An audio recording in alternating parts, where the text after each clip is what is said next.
యేసుక్రీస్తు నామమున మీ అందరికీ శుభములు తెలుపుచున్నాను. దేవుడిచ్చిన కృపకై వందనాలు చెల్లించుకుంటూ మనము వాక్యం చదువుకొని ధ్యానించుకుందాం. 56వ కీర్తన 8వ వచనం చదువుకుందాము. నా సంచారములను నీవు లెక్కించి ఉన్నావు, నా కన్నీళ్లు నీ బుడ్డిలో నుంచబడి ఉన్నవి, అవి నీ కవిలలో కనబడును గదా.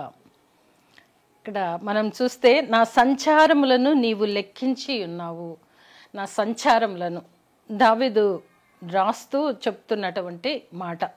ఈ మాటని మనం చూసినట్లయితే శత్రు సైన్యం చేత పట్టుబడినప్పుడు ఏ మాత్రము భయము లేకుండగా దేవుని యందు నిరీక్షణ కలిగి చెప్పుచున్నటువంటి మాట.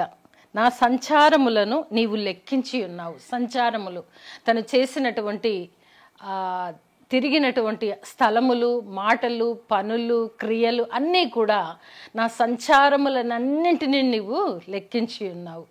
చాలా ధైర్యంగా చెప్తున్నటువంటి మాట. నిజంగానే కొన్ని తప్పులు జరిగినప్పుడు మనం చెప్పకపోవచ్చు, కానీ దేవుని యందు ఆనుకొని ఉన్నటువంటి దావీదు గారు చెప్తూ నా సంచారములను నీవు లెక్కించి ఉన్నావు.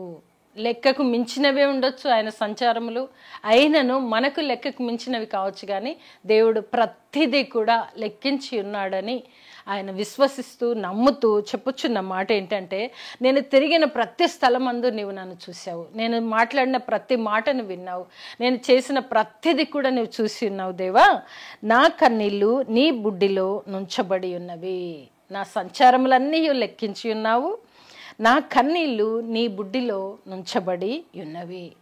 అంటే శత్రు సైన్యం చేత పట్టబడినప్పుడు, మరి ఆ సైన్యం తరుముతున్నప్పుడు ఆయన అంటే శక్తి స్తోమత లేని సమయంలో దేవునిని ఆనుకుంటూ యుద్ధాలు జరిపిస్తూ శత్రు బారి నుండి నడుస్తూ చెబుతున్నటువంటి మాట. నా సంచారములను నీవు లెక్కించి ఉన్నావు, నా కన్నీళ్ళు నీ బుడ్డిలో ఉంచబడి ఉన్నవి. నా కన్నీళ్ళు ఒక్క కంటి నీటి బొట్టు వ్యర్థం కాదు, ఎందుకంటే నా కన్నీళ్ళన్నీ కూడా నీ బుడ్డిలో నుంచబడి ఉన్నవి, అవి నీ కవిలలో కనబడును కదా. అవన్నీ నీ కవిలలో కనబడును కదా అనగా, మనం పుట్టినోట్లో చూస్తే కవిలే అనగా పుస్తకము అని మనకు ఇవ్వబడి ఉన్నది. కనుక అన్నీ కూడా దేవుడి దగ్గర ఉన్నటువంటి ఆ గ్రంథములో లిఖించబడి ఉన్నవి కదా, అవన్నీ అక్కడ కనబడును కదా, నీ కవిలలో కనబడును కదా. చాలా ధైర్యంగా, అంటే తను చేసిన ప్రతిదీ కూడా దేవుని యందు ఆనుకొని చేస్తున్నటువంటివి కనుక తను చెప్పుచు అన్నీ కూడా నా సంచారములన్నీ లెక్కించి ఉన్నావు, నా కన్నీళ్ళు నీ బుడ్డిలో నుంచబడి ఉన్నవి, అవన్నీ కూడా నీ కవిలలో కనబడును కదా అని దేవుని వైపు చూస్తూ ఆయన చెప్తున్నటువంటి ఒక రకంగా, నేను శత్రు సైన్యానికి దొరికిపోతానా, నా పరిస్థితి ఏంటి, తండ్రి సమస్తము చూచున్న దేవుడవు, నా సంచారాలన్నీ లెక్కించిన దేవుడవు, నా కన్నీళ్ళని నీ బుడ్డిలో నుంచి ఉంచిన దేవుడవు, ప్రతిదీ నీ కవిలలో వ్రాయబడి ఉన్నది కదా అని, అవన్నీ కూడా కనబడును కదా అని దేవుడితో ముచ్చటిస్తూ ఆయనకు ప్రార్థిస్తున్నటువంటి పరిస్థితిని మనం చూస్తుంటున్నాం. మన జీవితంలో కూడా మన సంచారములన్నీ దేవుడికి తెలుసు. అంటే ఎన్ని తప్పొప్పులు ఉండొచ్చు మనకు తెలియదు, కన్నీరు కూడా ఎలాంటి పరిస్థితిలో మనం ఏడ్చి ఉంటాం అది కూడా ఉంటుంది. అంటే మన కన్నీటి ఒక బొట్టును కూడా పరీక్షించి పరిశీలించి మనకు కావలసినది అందించే దేవుడు మనకు ఉన్నాడు. కనుకనే మన కన్నీరంతా కూడా బుడ్డిలో నుంచబడి ఉన్నాయి, అవన్నీ కూడా కవిలలో వ్రాయబడి ఉన్నవి, అవన్నీ కూడా కవిలలో కనబడును అని మనం చూస్తున్నాం. అంటే ప్రతి మాట, ప్రతి క్రియ, ప్రతి నడక, ప్రతి స్థలము, ఇవన్నీ కూడా దేవుడి దగ్గర లిఖించబడి ఉన్నవని నీవు నేను గ్రహించాలి. కనుకనే మన ఆధ్యాత్మిక స్థితి ఎలా ఉంది, మనం ఏం చేస్తున్నాం, ప్రతిదీ కూడా లిఖించబడి ఉంటున్నది అని మనము గ్రహించాలి. అలాగే చూస్తే నిర్గమకాండము 2వ అధ్యాయంలో చూద్దాం. నిర్గమకాండము 2వ అధ్యాయము 23వ వచనం. అలాగున అనేక దినములు జరిగిన మీదట ఐగుప్తు రాజు చనిపోయాను. ఇశ్రాయేలీయులు తాము చేయుచున్న వెట్టి పనులను బట్టి నిట్టూర్పులు విడుచుచు మొరపెట్టుచుండగా, తమ వెట్టి పనులను బట్టి వారు పెట్టిన మొర దేవుని యొద్దకు చేరెను. అంటే ఇక్కడ వీరందరూ ఇశ్రాయేలు ప్రజలు వెట్టి చాకిరి చేస్తూ భయంకరమైన పరిస్థితిలో ఉన్న సమయంలో అక్కడ ఫరో రాజు ఎప్పుడైతే చనిపోతాడో వెంటనే వీరు దేవుడి పైన ఆనుకొని దేవుడికి మొరపెట్టడం. వారు ఎంత భయంకరమైన పరిస్థితుల్లో ఉన్నప్పుడు దేవునికి మొర్రపెట్టినారు కనుక వెట్టి పనులను బట్టి నిట్టూర్పులు విడుచుచు మొర్రపెట్టుచుండగా తమ వెట్టి పనులను బట్టి వారు పెట్టిన మొర దేవుని యొద్దకు చేరెను. కాగా దేవుడు వారి మూల్గులను వినెను. అనగా మన పరిస్థితులు కూడా అంటే అక్కడ భయంకరమైన వెట్టి చాకిరిలో ఉన్నటువంటి ఇశ్రాయేలు ప్రజలు వారు దేవునికి మొరపెడుతున్నారు, దేవుని తట్టు చూచున్నారు. ఇంకెంతకాలం మా బ్రతుకులు, ఇంకెంతకాలం ఇందులో ఉండాలి అని వారు మొరపెడుచు ఏడుచు వారి కన్నీరు కారుస్తున్నప్పుడు అవన్నీ కూడా దేవుని యొద్దకు చేరినట్టుగా ఉన్నవి. మన జీవితాలలో కూడా అనేక సార్లు కన్నీరు కార్చిన దినాలు ఉండొచ్చు, వెట్టి చాకిరిలాగా పనులు చేసిన దినాలు కూడా ఉండొచ్చు.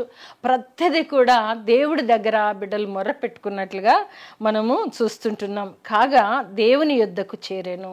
ఆ మొర్ర ఎవరి యొద్దకు చేరుతుందంటే దేవుని యొద్దకు చేరుతుంది. ఎప్పుడు సమయం ఆసన్నం అవుతుంది, ఎప్పుడు నాకు అది అనుగ్రహించాలి అనేది దేవునికి తెలుసు. మొర్ర పెట్టడము నా బాధ్యత అయితే కార్యం చేయడము దేవుని యొక్క వంతు అని చెప్పుకోవచ్చు. దేవుడు తీరుస్తాడని చెప్పుకోవచ్చు.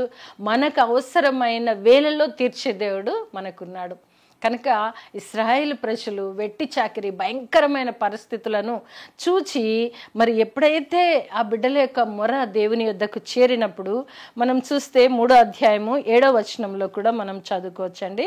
మరియు యెహోవా ఇట్లనెను, నేను ఐగుప్తులోనున్న నా ప్రజల బాధను నిశ్చయముగా చూచితిని.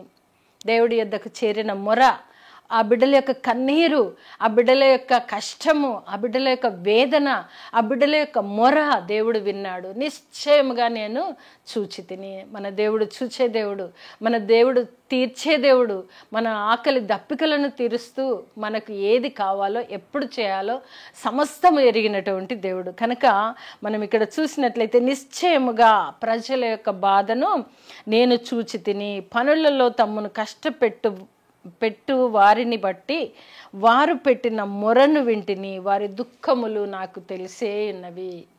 ఇక్కడ ఇశ్రాయేలు ప్రజలు వారి వెట్టి చాకిరి వెట్టి పనుల వలన వారికి పరిస్థితిని బట్టి దేవునికి మొరపెట్టినప్పుడు వారి కంటి నీరును వ్యర్థంగా పోలేదు. దేవుని బిడ్డలు ఏడ్చినప్పుడు లేదా దేవుని బిడ్డలు దేవుని పాద సన్నిధానములో మొర్రపెట్టినప్పుడు వారి కన్నీరు ఆయన కవిలలో నుంచబడి ఉన్నవని మనం ఇందాక కీర్తనకారుడు రాయడం చూసాం. ఇక్కడ కూడా చూస్తే ఇశ్రాయేలు ప్రజలు భయంకరమైనటువంటి వెట్టి చాకిరిలో ఉన్నప్పుడు ఆ బిడ్డలందరూ కూడా మొర్రపెట్టి దేవుణ్ణి వేడుకున్నప్పుడు వారి వెట్టి చాకిరిని దేవుడు చూశాడు. వారి మొర దేవుని యొద్దకు చేరెను అని మనం చూస్తుంటున్నాం. అంతేకాదు నిశ్చయముగా వారి బాధను చూచితిని. అలనాడు చూచిన దేవుడు ఈరోజు నా యొక్క మన బాధని మన మొరని విని చూచి అవి సహాయకుడుగా ఉండి మనల్ని ఆదుకునే దేవుడు మనకున్నాడు కనుక మనం ఎంతోమంది ఇహలోకములో చెప్పేవి కాకుండా పరిశుద్ధ లేఖనము దైవాత్మ ప్రేరణ వలన వ్రాయబడి మన చేతికి అందించబడిన ఈ పరిశుద్ధ లేఖనంలోని వాక్కులు అలనాడు దేవుడు చేసిన సహాయము ఎంతోమంది బిడ్డలు పొందుకున్నారు, ఎంతోమందిని ఆదుకున్నారు, ఎంతోమంది మొరను దేవుడు విని వారిని విడిపించాడు. కనుక ఈరోజు నీ మొరని కూడా వినే దేవుడు మనకున్నాడని స్థిరమైన విశ్వాసం కలిగి మనం ఉండాలి. అలాగే చూస్తే యెషయా గ్రంథంలో చూద్దాం. యెషయా గ్రంథము 38వ అధ్యాయము 5వ వచనం చదువుకుందాము. యెషయా గ్రంథము 38వ అధ్యాయము 5వ వచనం. 38:5 నీవు తిరిగి హిజ్కియా యొద్దకు పోయి అతనితో ఇట్లనుము, నీ పితరుడైన దావీదునకు దేవుడైన యెహోవా నీకు సెలవిచ్చినదేమనగా, నీవు కన్నీళ్లు విడుచుట చూచితిని, నీ ప్రార్థన నేను అంగీకరించి ఉన్నాను, ఇంకా 15 సంవత్సరముల ఆయుష్ నీకు ఇచ్చేదను. మరలా ఈ విషయం చూసినట్లయితే మనము యెషయా వెళ్ళి హిజ్కియాకు చెప్తాడు, నీవు మరణమవుదువు, నీ ఇల్లు చక్కబెట్టుకోమని ఆరంభంలో మనం 38వ అధ్యాయం మొదటి భాగంలో చూస్తాం. చెప్పి యెషయా తన గుమ్మము నుండి బయటకు వెళ్ళక మునిపే అనగా వెంటనే ఆ వార్త వినిన వెంటనే రోగగ్రస్తుడైనటువంటి హిజ్కియా ఏమీ మాట్లాడకుండా, ఎవరైనా వచ్చి మీరు చనిపోతావని చెప్తే ఎలా ఉంటుందండి? కానీ హిజ్కియా ఏం మాట్లాడకుండా గోడ తట్టు తన ముఖం త్రిప్పుకొని ఎవ్వరికీ ఏమి చెప్పకుండా తండ్రి అయిన దేవునితో మొరపెడుతున్నాడు. దేవుని దగ్గర ఏడుస్తున్నాడు. ఆయన కన్నీరు మున్నీరయి దేవుడు విని తనకు జవాబిచ్చినంత వరకు ఏడుస్తున్నాడు. పెద్ద హాల్లో నుండి ఆయన హిజ్కియాకు చెప్పేసి యెషయా వెళ్తున్నాడు. ఇంకా గుమ్మము దాటక ముందే మరలా యెహోవా ప్రత్యక్షమై యెషయాతో చెప్తున్నమాట, నీవు తిరిగి వెళ్ళు, హిజ్కియాతో మాట్లాడు, హిజ్కియాకు చెప్పు అనేసి దేవుడు హిజ్కియా యొక్క ప్రార్థన, ఆయన మూలుగులు, ఆయన కన్నీటిని దేవుడు చూసి ఉంటున్నాడు. ఈరోజు నీవు నేను కూడా మన కన్నీటిని కూడా దేవుడు చూచే దేవుడు, మన బాధను తీర్చే దేవుడు, మనల్ని ఆదుకునే దేవుడు. రోగగ్రస్తుడై ఏడుస్తున్నప్పుడు ఆ కన్నీటిని చూచాడు. వెంటనే ఎవరి ద్వారానైతే నీవు మరణమవుతావని యెషయాను పంపించి చెప్పించాడో మరలా తనకే చెప్తున్నాడు, నువ్వు తిరిగి వెళ్ళు, హిజ్కియాకు చెప్పుమని.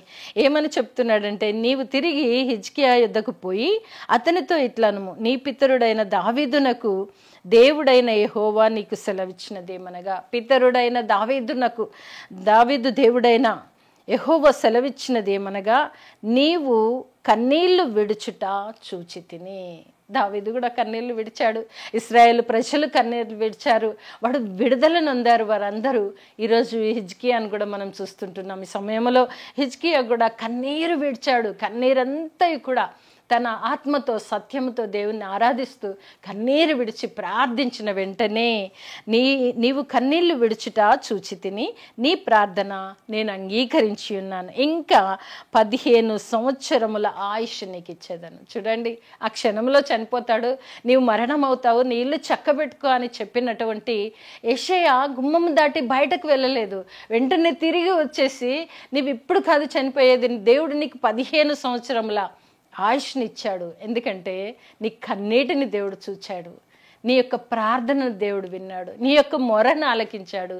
నీవు రోగగ్రస్తుడివై చనిపోవు, కానీ 15 సంవత్సరములు ఆయుష్ చేత ఆశీర్వదింపబడినావని చెప్పగానే నిజంగా దేవునికి అసాధ్యం అంటూ ఏదన్నుందా? సమస్తము సాధ్యం చేయగల దేవుడు మన ప్రార్థన, మన మూలుగులు, మన కన్నీరు, మన సంచారములు అన్నీ చూచిన దేవుడు వెంటనే ఆయుష్ను పెంచి ఆరోగ్యం ఇచ్చి ఆశీర్వదించినట్లుగా చూస్తుంటున్నాం. మన పితరులను చూసినట్లయితే ఇలా చూస్తూ వెళ్తే చాలా విషయాలు మనం తెలుసుకుంటాం. కనుక మన జీవితాలలో కూడా మనము ధైర్య విశ్వాసములతో దేవుని యందు నిరీక్షణ నుంచి ఆయన తట్టు చూస్తూ మన కన్నీరు, మన యొక్క ప్రార్థన పట్టుదల మనకు ఆయుష్ను, ఆరోగ్యమును, సమస్తమును సమకూర్చి జరిగించే దేవుడు మనకున్నాడని భక్తులు నమ్మినట్లుగా ఈరోజు నీవు నేను కూడా నమ్మి దేవుని యందు విశ్వాసం ఉంచి దేవుడు అనుగ్రహించు కృపను పొందుకుందుముగాక. ఆమేన్.